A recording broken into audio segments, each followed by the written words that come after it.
रामकृष्ण हरी मंडळी आणि जय शिवराय। आता तुम्ही म्हणता विशाल रुपये चालला तरी कुठे? जॉब करणाऱ्या लोकांसाठी सुट्टीचा दिवस म्हणजे एक पर्वणीच। आज होता सुट्टीचा दिवस, मग विशाल रुपये तर काही शांत बसत नाही।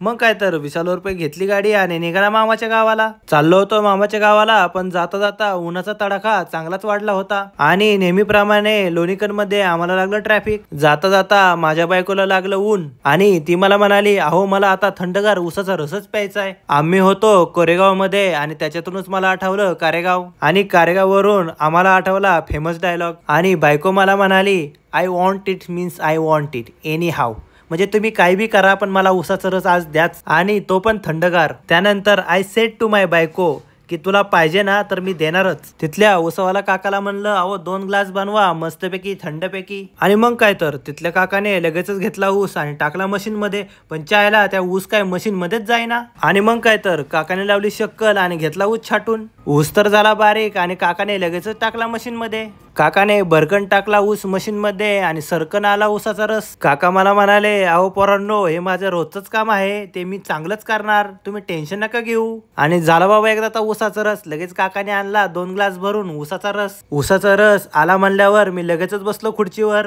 भर उन्हात समोर उसाचा रस पाहून मला खूप आनंदच झाला, आणि त्यापेक्षा जास्त आनंद माझ्या बायकोला झाला। रसाने भरलेला ग्लास बायकोला द्यायला गेलो तर रसच गेला सांडून। मग बायकोने लगेचच घेतला मोठू मोठू उसाचा रस पिऊन, आणि भर उन्हाच्या तडाख्यामध्ये ग्लास केले रिकामे। उसाचा रस पिऊन झाल्यानंतर आत्माच तृप्त झाला, आणि त्यानंतर आम्ही निघालो पुढच्या प्रवासाला। जाता जाता आम्हाला झालं हनुमानरायाचं दर्शन। दुरूनच हनुमानरायाची मूर्ती खूपच आकर्षक दिसत होती। आम्हाला जायचं होतं गावाला, त्याच्यामुळे आम्ही तिथं थांबलो नाही, पण दर्शन करून आम्हाला खूपच भारी वाटलं। बघता बघता आम्ही पोहोचलो रांजणगाव मध्ये, आणि रांजणगाव मध्ये आलो आणि सुरूच्या डेअरीचे पेढे नाही घेतले असं कधी होईल का? आणि लगेचच गाडी वळवली सुरूच्या डेअरीकडे। बायको मला म्हणाली, थांबा तुम्ही बाहेरच, मी लगेचच घेऊन येते पेढे। आणि ती लगेचच गेली पेढे आणायला। तोपर्यंत मी बाहेर पाहत बसलो गाई आणि वासराचं प्रेम। आणि तेवढ्यातच बायको आली पेढे घेऊन, आणि आम्ही निघालो पुढच्या प्रवासाला। त्यानंतर लगेचच आम्ही पोचलो मामाच्या घरी। आम्हाला पोचता पोचता झाली होती संध्याकाळ, आणि संध्याकाळचं वातावरण सूर्यामुळे खूपच भारी दिसत होतं। आता तुम्ही म्हणता विशाल रुपये मामाच्या घरी करतो तरी काय? मामाच्या घरी होता छोटासा कार्यक्रम, त्याच्यामुळे आम्ही आलो होतो गावाला। त्यामुळे भरपूर सारे पाहुणे मंडळी आले होते मामाच्या घरी। पोचल्यानंतर पहिली भेट घेतली मी माझ्या आजोबांची। आम्ही त्यांना प्रेमाने म्हणतो अण्णा, आणि ही आहे माझी बारकी मावशी। त्यानंतर पुढे बसली होती आमची मोठी मावशी, ती वाढत होती लोकांना जेवण। ही आहे बरं का आमची पोलीस मावशी। तिकडे बाहेर चाललं होतं जेवण, त्याच्यामुळे म्हणलं तोपर्यंत आपण घेऊ घरात फिरून। जाता जाता मला दिसली कोंबडी, पण ही कोंबडी जरा जास्तच पुढची होती वाटतं, मला पाहून घाबरलीच नाही।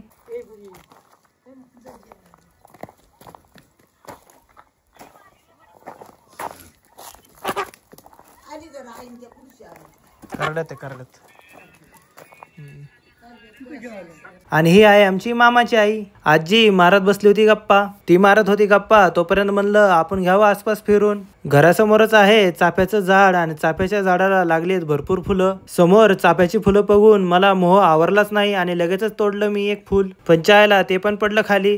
आता ते मी फुल उचललं आणि आता म्हणलं द्यायचं तरी कोणाला, आणि समोरच मला दिसला बसलेला टायगर। मी गेलो टायगरकडे आणि टायगरला म्हणलं हे घे फुल। टायगरने घेतला फुलाचा सुगंध, आणि तो लागला माझ्याकडे प्रेमाने बघायला, आणि मी त्याच्या ठेवलं डोक्यावर फुल। आमचा टायगर तर जाम खुशच झाला। टायगरशी माझी झाली चांगली दोस्ती, आणि त्याला म्हणलं चल माझ्या बरोबर आपण जरा फिरूयात।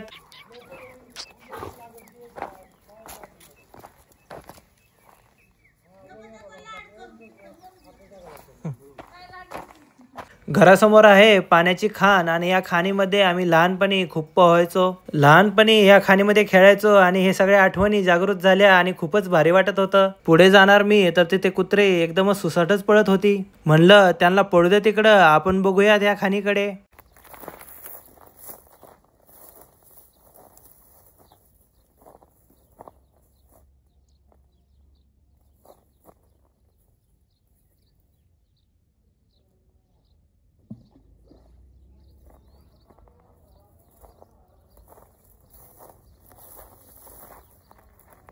शांत असलेलं पाणी पाहून पाण्यात दगड टाकण्याचा मोह मला आवरलाच नाही आणि लगेचच टाकला दगड पाण्यात. आपले सूर्यदादा लागले होते मावळतीला आणि त्यांनी पसरला होता पिवळा प्रकाश सगळीकडे. मी पाहत होतो मावळणाऱ्या सूर्याकडे आणि तिथंच आला एक डॉन. त्याने माझ्याकडे बघितलं आणि माझ्याकडे चालत यायला लागला आणि मला म्हणतो कसा खाऊ का तुला. त्याला म्हणलो नको बाबा नको खाऊ मला. मी नको म्हणलं तरी पण डॉन साहेब माझ्याजवळ आलेच. पाण्याच्या खाणीजवळ पाणी पिण्यासाठी भरपूर जमली होती कुत्री आणि मला ती बघून लगेचच गेली पळून. म्हणलं अरे नका पळू, मी काय तुम्हाला खाणार नाही आणि मारणार पण नाही. त्यांनी तर माझं ऐकलं नाही आणि गेले सगळे सुसाट पळून.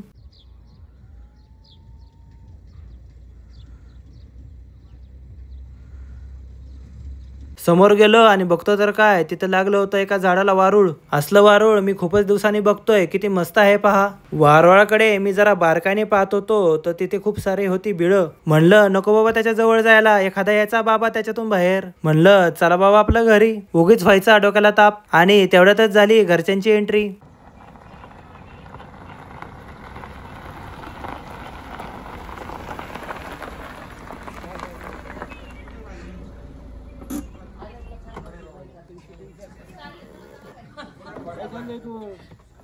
या या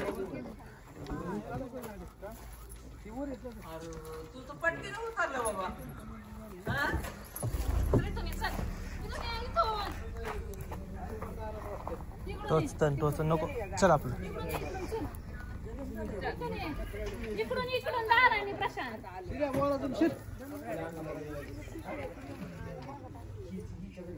हे आहेत आमचे मोठे चुलते आणि पप्पा. कसा जोडू दिसतोय दोघांचा. आमची मम्मी लगेचच निघाली घराकडे, तिला भेटायचं होतं तिच्या आईला. मम्मी लागली भरभर चालायला आणि लगेचच पोचली घरात आणि शोधायला लागली आजीला. मम्मीने दिला बाहेरून आजीला आवाज आणि आजी होती आतल्या घरात. मम्मी भेटली आजीला आणि एकमेकांकडे ते बघायलाच लागल्या. बाहेर आमचे आजोबा करत होते पाहुण्यांचा पाहुणचार. पाहुणे आल्यामुळे आमच्या आनंदांना खूपच झाला होता आनंद.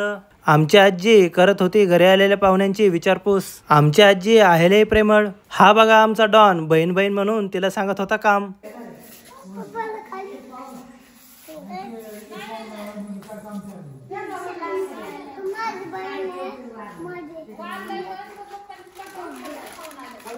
आमची मावशी काम करून दमली आणि बसली जरा निवांत आता. सगळे लोक एकत्र बसले होते आणि चांगल्या चालल्या होत्या गप्पा. आता वेळ झाली ती सगळ्यांचा निरोप घेण्याची, कारण की आम्हाला निघायचं होतं पुण्याला. चला तर मित्रांनो मी निघतो पुण्याला. जर तुम्हाला ब्लॉग आवडला असेल तर प्लीज लाईक शेअर सबस्क्राईब.